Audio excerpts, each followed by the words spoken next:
Mbola anatin'izay tontolon'ny baolina lavalava izay ndray fa hoeny amin'ny kianja Makis indray tsika anatin'ny ity fanadihadiana manaraka ity satria dia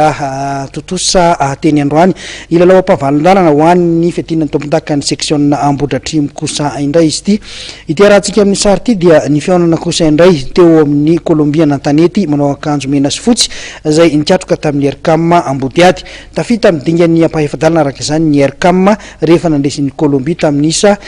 25 toy izao kosa ireo vokatra hafa teo amin'izay lalao ampahavalon-dalana izay ihany ny troisième koronano andrefana nandresiny 15 Makis tamin'ny isa 20 no 7 ary ny tetehana ambondrina nandresiny ankoay tamin'ny isa 20 no 10 ary ny 15 nandresiny TMM200 tamin'ny isa 17 no 3 ny ziasany tanjombato nandresiny fifitano sy vavaka tamin'ny isa 20 no 8.